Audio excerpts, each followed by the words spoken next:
Hello student, welcome to fitter study channel. Student, पिछले video में 350 MCQ हम लोगों ने सॉल्व किया है।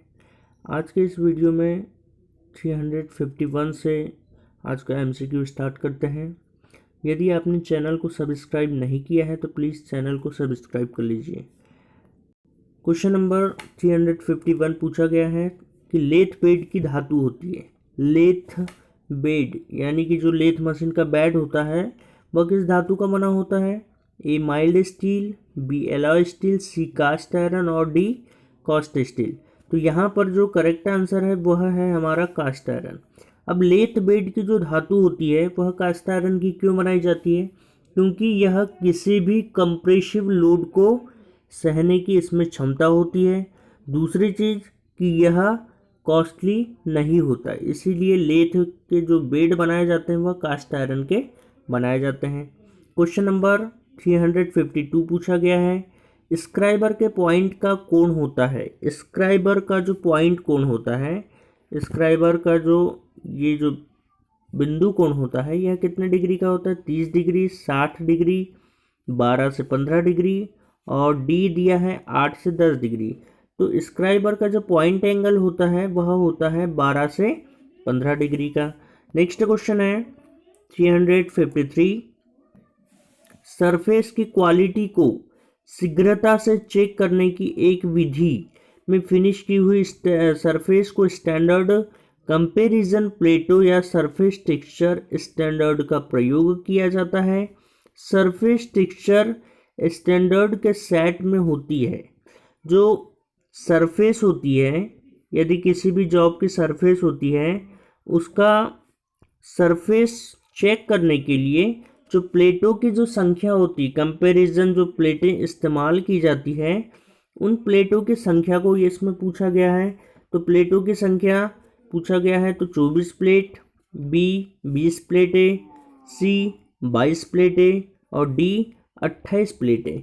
तो कंपैरिजन प्लेटों की जो संख्या होती है यह होती है 20 प्लेट, यानी कि 20 प्लेट्स होती है। तो यहाँ पर करेक्ट आंसर होगा बी। नेक्स्ट क्वेश्चन है 354, साइन बार का प्रयोग किया जाता है। साइन बार से रिलेटेड हमने पिछले एमसीक्यू में कुछ क्वेश्चंस किए थे।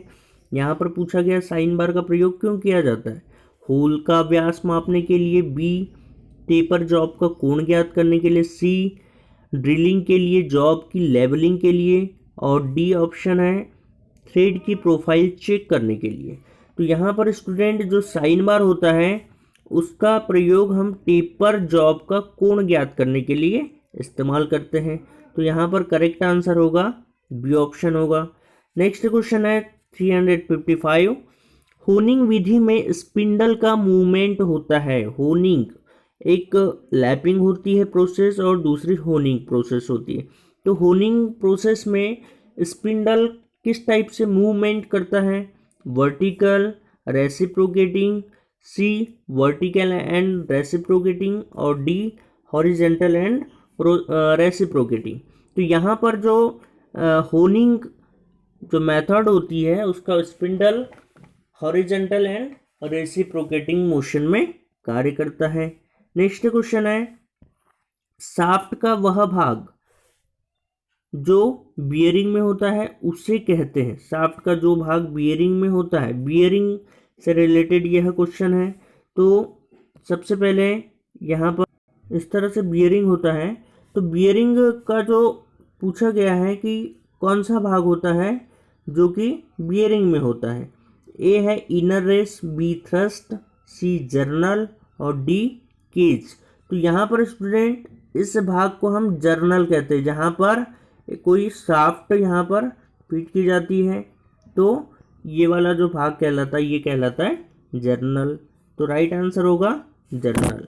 नेक्स्ट क्वेश्चन है, किस हार्डनेस टेस्टिंग में मेजर और माइनर लोड के बीच रीडिंग का अंतर लिया जाता है?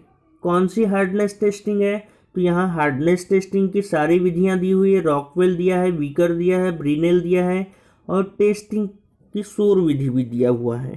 तो यहाँ पर ऐसी कौन सी विधि है जिसमें मेजर और माइनर लोड के बीच रीडिंग का अंतर लिया जाता है। तो 357 का जो राइट आंसर होगा वह होगा बी ऑप्शन, जो कि करेक्ट आंसर है, यानी कि रॉकवेल हार्डनेस टेस्टिंग में मेजर और माइनर लोड के बीच रीडिंग का अंतर लिया जाता है। नेक्स्ट क्वेश्चन है, आर्क वेल्डिंग में पार्ट्स को जोड़ने में दिए गए रूट गैप की आवश्यकता क्यों होती है? आर्क वेल्डिंग यानी कि इसमें रूट गैप की बात की जा रही है, तो रूट गैप क्यों देना चाहिए, क्यों आवश्यकता होती है? ए, स्पैटर को दूर करना, बी, डिस्टॉर्शन को कंट्रोल करना, सी, फ्यूज हुई धातु के फ्री बहाव के लिए, और डी है ज्वाइंट के बॉटम तक फ्यूज हुई धातु की पेनेट्रेशन के लिए। यहाँ पर आर्क वेल्डिंग कुछ इस तरह से होती है, मान लो ये कोई दो प्लेटें हैं, ये प्लेटें हैं, इस तरह से कोई दो प्लेटें हैं। अब यहाँ पर आर्क वेल्डिंग की गई है, इस भाग में आर्क वेल्डिंग की गई है। तो यहाँ पर क्वेश्चन पूछ रहा है कि आर्क वेल्डिंग में जोड़ने में दिए गए रूट गैप की आवश्यकता है, यानी कि रूट गैप कुछ इस तरह से होता है, ये इस तरह से यहाँ पर कुछ गैप दिया जाता है, जिसे हम इसे रूट गैप के नाम से जानते हैं। अब रूट गैप यानी कि खाली स्थान, खाली स्थान क्यों दिया जाता है? ताकि ज्वाइंट के बॉटम तक जो जोड़ होता है उसके निचले स्तर तक जो पिघली हुई धातु है उसे भरने के लिए, यानी पेनेट्रेशन, जो पेनेट्रेशन का यहाँ मीनिंग होता है भरना। तो यहाँ पर जो हमारा राइट आंसर होगा वह होगा हमारा डी ऑप्शन। नेक्स्ट क्वेश्चन है 359, हाई स्पीड स्टील की सामान्य कंपोजिशन में 18:4:1 का रेशो होता है। इस रेशो में 1 किसको संबोधित करता है? स्टूडेंट, ये क्वेश्चन हमने पहले कर चुके हैं, बट इससे पहले वाले क्वेश्चन में इस 18 का मीनिंग पूछा गया था कि 18 जो कंपोजिशन है वो क्या शो करता है, परंतु यहाँ पर इस क्वेश्चन में एक किसको शो कर रहा है? तो 18 जो होता है वह टंगस्टन के लिए होता है, 4 जो होता है वह क्रोमियम के लिए होता है, और 1 जो होता है वह वेनेडियम के लिए होता है। तो यहाँ पर हमारा जो राइट आंसर होगा वह वेनेडियम होगा। ऑप्शन देख लेते हैं इसके। स्टूडेंट, यहाँ पर ऑप्शन आपको दिखाई दे रहे हैं, ए क्रोमियम, बी टंगस्टन, सी वेनेडियम और डी कोबाल्ट। तो यहाँ पर जो हमारा करेक्ट आंसर होगा, जैसा कि मैंने बताया था, वह होगा हमारा वेनेडियम। नेक्स्ट क्वेश्चन है 360, सरफेस की रचना का वह कंपोनेंट जिस पर रफनेस अधिक प्रभावित होती है उसे कहते हैं? ए, ले, ये ले का मीनिंग होता है दिशा, बी, रफनेस, रफनेस यानी कि खुरदुरापन, वेवीनेस, और यहाँ पर प्राइमरी टेक्सचर पूछा गया है। तो यहाँ पर जो राइट आंसर होगा वह होगा हमारा वेवीनेस। नेक्स्ट क्वेश्चन है, फेस प्लेट का प्रयोग करते समय मशीनिंग ऑपरेशन के दौरान एंगल प्लेट को पकड़ा जाता है। फेस प्लेट, ये फेस प्लेट का इस्तेमाल किसके साथ में होता है? जो लेथ मशीन का जो चक होता है उसके साथ में फेस प्लेट का इस्तेमाल किया जाता है। अब यहाँ मशीनिंग ऑपरेशन करने के दौरान एंगल प्लेट को खालिस्तान पर पकड़ा जाता है। तो ए ऑप्शन है फेस प्लेट, बी है कैरेज, सी टेल स्टॉक और डी बेड। तो यहाँ पर जो ऑप्शन मिल रहा है वह है हमारा फेस प्लेट, यानी कि फेस प्लेट का प्रयोग जब किया जाता है तो मशीनिंग ऑपरेशन के दौरान एंगल प्लेट के साथ में किसे पकड़ा जाता है? फेस प्लेट को पकड़ा जाता है। नेक्स्ट क्वेश्चन है 362, स्लिप गेजों के सेट के साथ स्टैंडर्ड थिकनेस के 2 स्लिप ब्लॉक आते हैं जिन्हें स्लिप गेजों को बिल्टअप करने के लिए, बिल्टअप का मीनिंग होता है एक दूसरे को जोड़ना, उनकी दोनों साइडों पर रखा जाता है। इन 2 ब्लॉकों को किस मटेरियल से बनाया जाता है?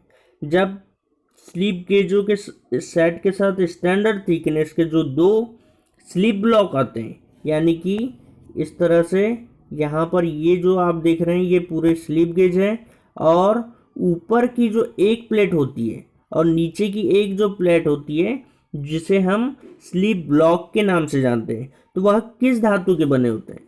तो वह बने होते हैं टंगस्टन कार्बाइड के। और जो स्लीप गेज जो बने होते हैं वह किसके बने होते हैं? नॉर्मली एलॉय स्टील के बने होते हैं।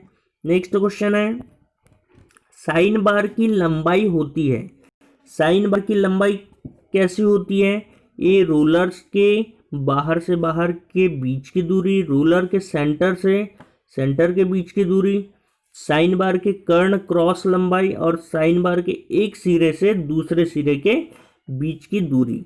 इससे पहले हमने साइन बार का फिगर देखे थे, तो उसमें एक जो रोलर होता है दूसरे रोलर के सेंटर टू सेंटर दूरी, तो ये हमारा जो बी ऑप्शन है वह हमारा आंसर होगा। यानी कि रोलर के सेंटर से सेंटर के बीच की दूरी साइन बार का क्या होता है? साइज भी होता है और उसकी लंबाई होती है। नेक्स्ट क्वेश्चन पूछा जा रहा है 364 नंबर, साफ्ट शोल्डर के गलनांक की रेंज होती है।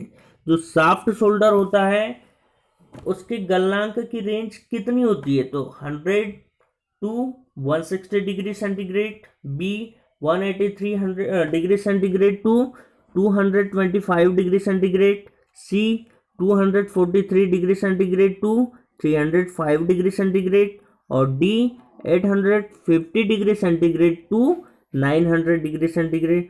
तो यहाँ पर सॉफ्ट शोल्डर की बात की जा रही है, तो सॉफ्ट शोल्डर का जो मेल्टिंग जो रेंज होती है वह होती है 183 डिग्री सेंटीग्रेड से 225 डिग्री सेंटीग्रेड।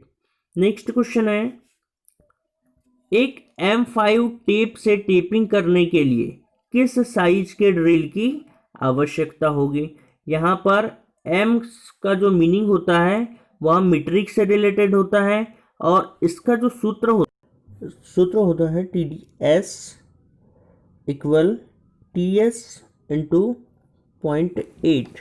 यानी कि यहाँ पर M5 टेप से टेपिंग करने के लिए पूछा गया है।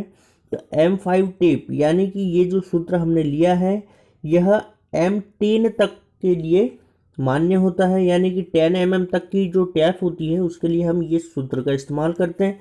तो यहाँ पर हम देख लेते हैं TS का जो मान दिया है यानी कि टेप साइज का मान दिया है 5 दिया है, इंटू 0.8 जो है वह पिच है। तो इसका जब हम मल्टीप्लाई करते हैं तो यहाँ पर जो मल्टीप्लाई करेंगे तो यहाँ पर 4 आ जाएगा। यहाँ पर किलोमीटर दिया है जो कि गलत दिया है, इसका मिलीमीटर होगा। तो यहाँ पर राइट आंसर होगा 4 मिलीमीटर। तो आप इस सूत्र को नोट कर सकते हैं। वैसे ही यदि M9 के लिए या M8 के लिए पूछा जाता है प्रश्न में तो आप इस सूत्र को लगा करके ऑप्शन निकाल सकते हैं। नेक्स्ट क्वेश्चन है, शेपर में बुल गियर एक खालिस्तान द्वारा चलती है। शेपर मशीन के बारे में पूछा गया है और बुल गियर एक गियर का प्रकार होता है, वह किसके द्वारा चलाया जाता है? शाफ्ट के द्वारा, पिनियन के द्वारा, सी स्लाइडिंग ब्लॉक, और डी इनमें से कोई नहीं। तो यहाँ पर जो बुल गियर होता है वह पिनियन के द्वारा चलाया जाता है। नेक्स्ट क्वेश्चन है 367 नंबर, GI पाइप खालिस्तान की स्टैंडर्ड लंबाई में पाए जाते हैं। जो GI पाइप होते हैं यानी कि गैल्वेनाइज्ड आयरन से बने जो पाइप होते हैं उनकी स्टैंडर्ड लंबाई कितनी होती है? उनकी स्टैंडर्ड लंबाई होती है 6 मीटर तक। अगला प्रश्न है, ग्लोब वाल्व में प्रायः प्रेशर होता है। ग्लोब वाल्व जैसे गेट वाल्व होता है, नॉन चेक वाल्व होता है, जैसे हम चेक वाल्व के नाम से जानते हैं। तो इसका जो प्रेशर होता है वह किस प्रकार का होता है? राइट साइड पर, लेफ्ट साइड पर, सीट के नीचे या स्टेम के विपरीत। तो ग्लोब वाल्व का जो प्रायः प्रेशर होता है वह हमेशा सीट के नीचे होता है। नेक्स्ट क्वेश्चन है 369 नंबर, सामान्यतः प्रयोग में लाई जाने वाली हेक्सा ब्लेड की लंबाई होती है। हेक्सा ब्लेड की लंबाई कितनी होती है?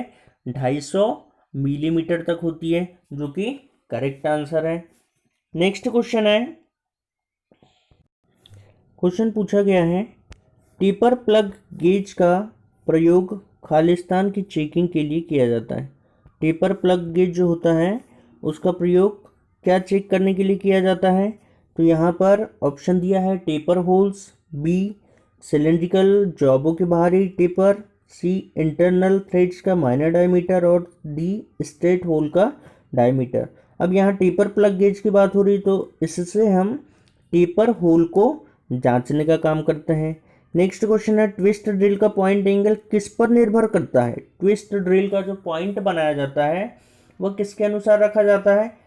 कटिंग स्पीड पर, ड्रिल मशीन के प्रकार पर, ड्रिल के साइज पर और ड्रिल की जाने वाली धातु पर। तो यहाँ पर जो राइट आंसर होगा वह होगा हमारा ड्रिल की जाने वाली धातु पर, क्योंकि जो पॉइंट एंगल होता है वह हार्ड मटेरियल के लिए अधिक रखा जाता है और सॉफ्ट मटेरियल के लिए कम रखा जाता है। तो जिस धातु के ऊपर हमें ड्रिल करना होता है उसके अनुसार हम उसका पॉइंट एंगल निर्भर करते हैं। नेक्स्ट क्वेश्चन है, रिफरेंस परिशुद्धता होती है, रेफरेंस गेज की जो परिशुद्धता होती है वह कितनी होती है? 0.05, 0.01, 0.001 मिलीमीटर और डी दिया है 0.0001 मिलीमीटर।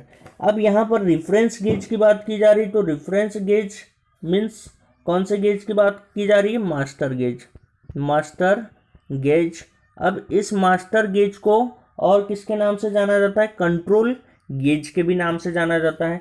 तो इसकी जो परिशुद्धता होती है वह होती है 0.001 मिलीमीटर, यानी कि माइक्रोन के बराबर होती है।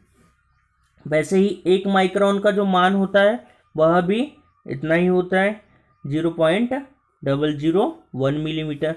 नेक्स्ट क्वेश्चन है, प्लग गेज की गो साइड का व्यास होता है। प्लग गेज किस तरह से बना होता है? प्लग गेज में दो साइड में इस तरह से बने होते हैं। अब यहाँ पर एक जो भाग होता है गो कहलाता है और दूसरा जो भाग होता है नो गो कहलाता है। तो यहाँ पर गो साइड का व्यास पूछा गया है, तो ए है जॉब के वास्तविक साइज के बराबर, बी जॉब के बेसिक साइज के बराबर, सी जॉब के न्यूनतम साइज के बराबर और डी जॉब के अधिकतम साइज के बराबर। तो यहाँ पर जो करेक्ट आंसर होगा वह होगा हमारा जॉब के न्यूनतम साइज के बराबर, यानी कि जो गो साइड जो बनी होती है वह हमेशा न्यूनतम आकार में बनाई जाती है और नोगो जो सिरा होता है इसका अधिकतम साइज में बनाया जाता है। तो यहाँ पर आंसर होगा न्यूनतम साइज के बराबर। नेक्स्ट क्वेश्चन है 374 नंबर, निम्नलिखित में से किस गेज का प्रयोग बड़े इंटरनल व्यास को चेक करने के लिए करते हैं? कौन सा गेज है जिसका प्रयोग बड़े इंटरनल व्यास को चेक करने के लिए किया जाता है? तो यहाँ पर ए दिया है स्मॉल होल गेज, जो कि नाम से ही स्पष्ट हो रहा है कि छोटे। तो यहाँ पर अंदरूनी व्यास को चेक करने की बात की जा रही है, तो स्मॉल होल गेज से हम छोटे व्यास चेक करेंगे। टेलीस्कोपी गेज यानी कि दूरदर्शी जो गेज होता है जिससे कि बड़े आकार के व्यास को हम चेक कर सकते हैं। तो यहाँ पर जो हमारा राइट आंसर होगा वह होगा बी ऑप्शन। क्वेश्चन नंबर 375 पूछा गया है, निम्नलिखित में से किस पुल्ली से विभिन्न स्पीडें प्राप्त की जा सकती है? विभिन्न स्पीड का मतलब यहाँ पर ये है कि जो धीरे जो गति होती है उससे अधिक स्पीड, फिर उससे अधिक स्पीड। तो इस प्रकार की विभिन्न स्पीडें किस प्रकार की पुल्ली से प्राप्त की जा सकती है? तो ए है जॉकी पुल्ली, बी सॉलिड, सी स्प्लिट पुल्ली और डी है स्टैप्ड पुल्ली। तो यहाँ पर स्टैप्ड पुल्ली जो होती है उससे हम विभिन्न स्पीड प्राप्त कर सकते हैं।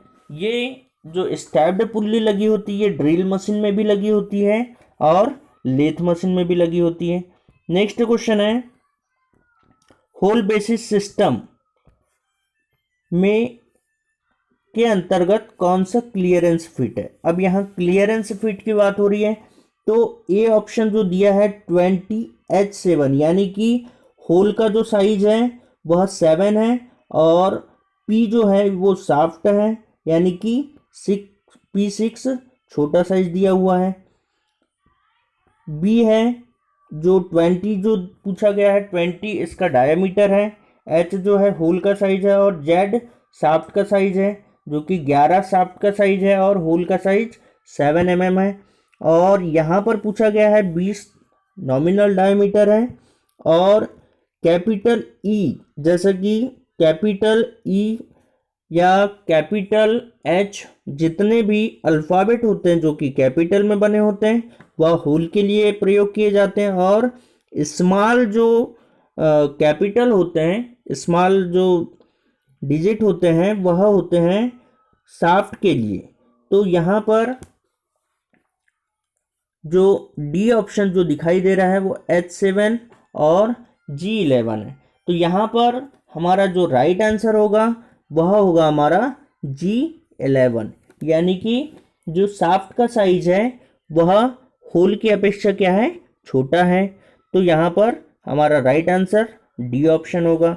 नेक्स्ट क्वेश्चन है, एक ड्राइंग में होल की डायमेंशन दर्शाई गई है, निम्नलिखित में से कौन सा साइज टॉलरेंस में, यानी कि दोनों के बीच का अंतर बराबर लिया गया है। तो यहाँ पर 40 mm है, उसके बाद 40.10 मिलीमीटर दिया हुआ है, 40.38 मिलीमीटर है, और 40.50 मिलीमीटर है। तो यहाँ पर जो हमारा राइट आंसर होगा जो कि टॉलरेंस के अनुसार रखा गया है वह है हमारा 40.38 मिलीमीटर।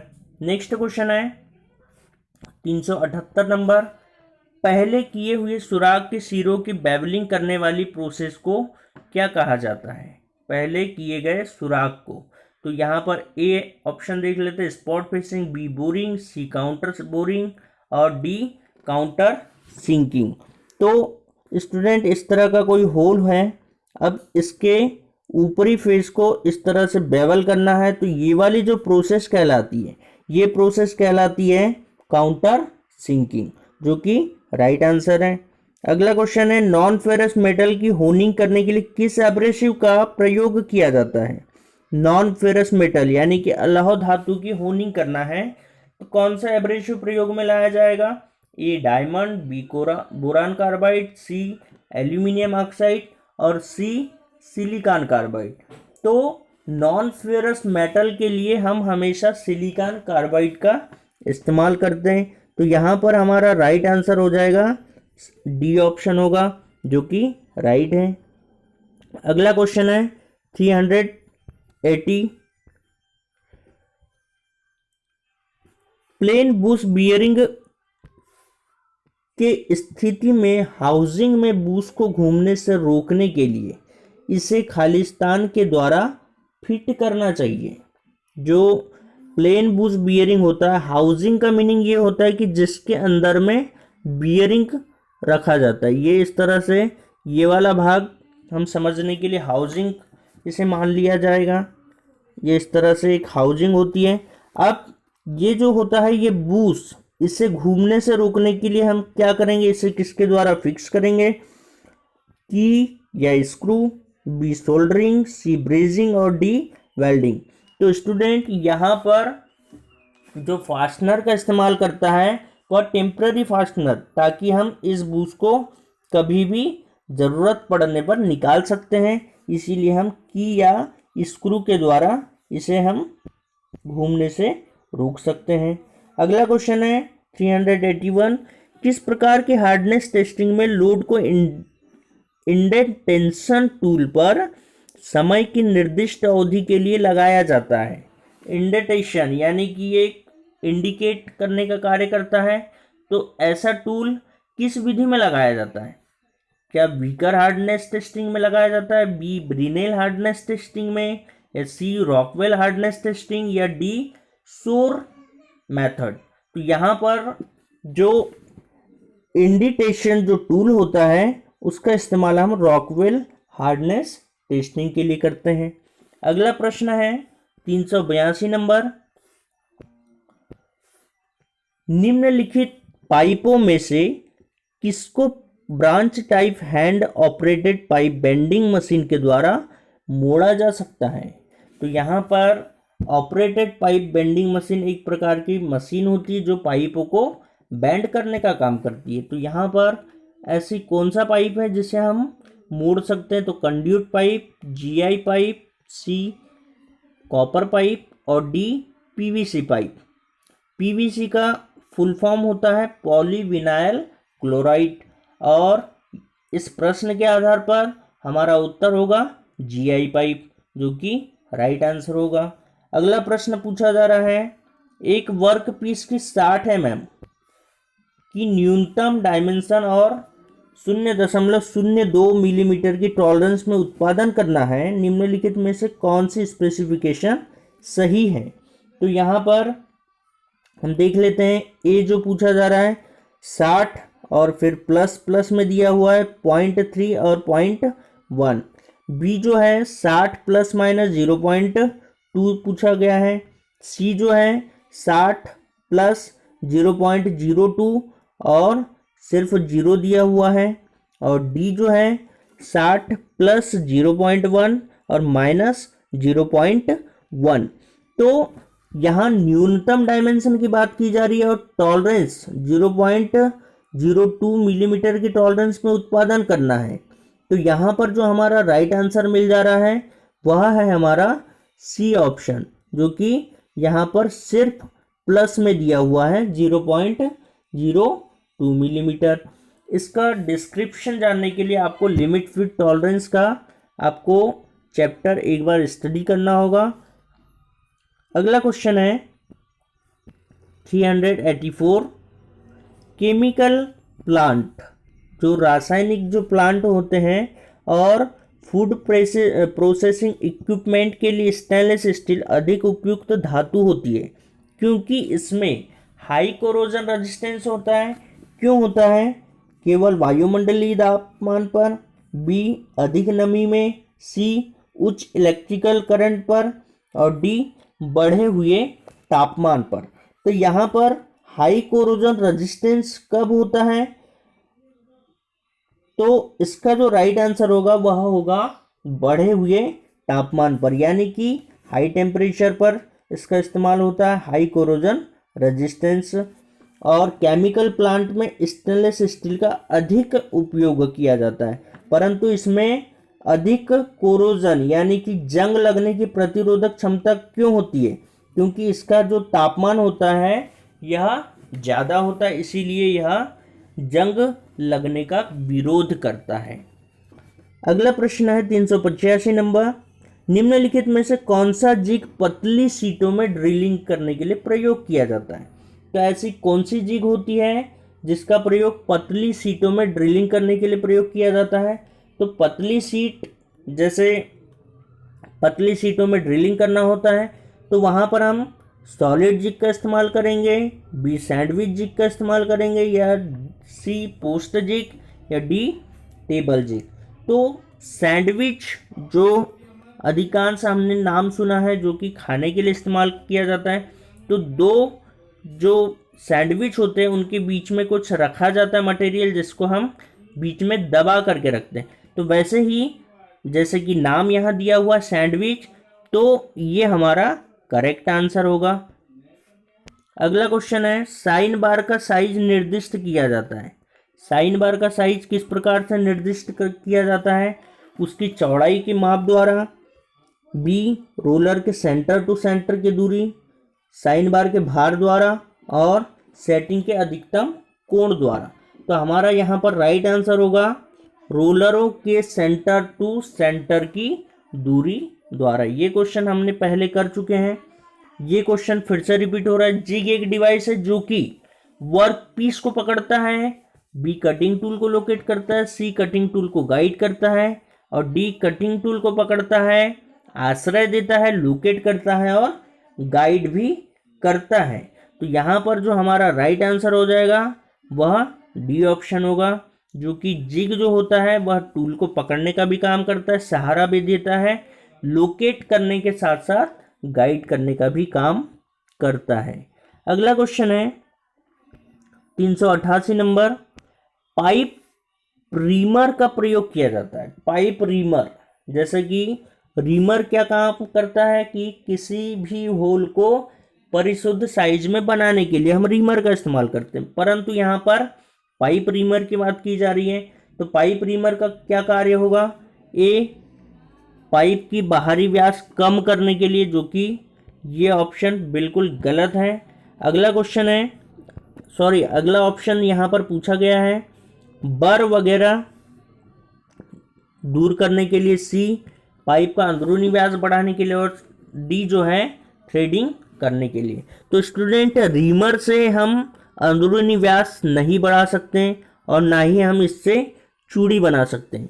तो इससे हम क्या करते हैं, होल को परिशुद्ध साइज में बनाने के लिए हम जो बर होती है उसे हम साफ करने का काम करते हैं। तो हमारा राइट आंसर होगा बी ऑप्शन होगा। अगला क्वेश्चन है 389, किसी कंपोनेंट के साइज की अधिकतम लिमिट। यहाँ पर पूछा गया है किसी कंपोनेंट के साइज की अधिकतम लिमिट और उसके अनुरूप बेसिक साइज के बीच अंतर को कहते हैं वास्तविक विचलन, जिसे हम एक्चुअल डेविएशन कहेंगे, बी हाई डेविएशन, जिसे उच्चतम विचलन यहाँ कहा गया है, सी टॉलरेंस यानी कि सहिष्णुता, और डी न्यूनतम लिमिट। अब यहाँ क्वेश्चन को समझ लीजिए, कंपोनेंट के साइज की अधिकतम लिमिट और उसके अनुरूप बेसिक साइज के बीच का अंतर, जो बेसिक साइज के बीच का अंतर है उसे हम क्या कहेंगे? तो उसे हम कहते हैं हाई डेविएशन, जो कि राइट आंसर होगा। नेक्स्ट क्वेश्चन है 390 क्वेश्चन, गेट वाल्व में स्पिंडल की थ्रेड घिस जाने से क्या होगा? स्टूडेंट, ये क्वेश्चन बहुत सारी कंपटीशन एग्जाम में आ चुका है, जो कि बहुत ज़्यादा इम्पोर्टेंट है। तो यहाँ पूछा गया है कि गेट वाल्व में स्पिंडल की थ्रेड जब घिस जाती है तो क्या होता है? वाल्व को घुमाना कठिन होगा, बी वाल्व को घुमाने से जोर की आवाज़ होगी, सी स्टफिंग बॉक्स के चारों ओर जल बहेगा, और डी स्पिंडल को घुमाने से वाल्व ना तो खुलेगा और ना ही बंद होगा। तो ये करेक्ट आंसर होगा, जो कि स्पिंडल के थ्रेड घिस जाने से इस प्रकार का दोष उत्पन्न होता है। स्टूडेंट, आज की ये वीडियो आपको कैसे लगी? प्लीज़ आप कमेंट बॉक्स में जाकर के कमेंट करें और ज़्यादा से ज़्यादा इस वीडियो को लाइक एंड शेयर करें। Okay student, all the best.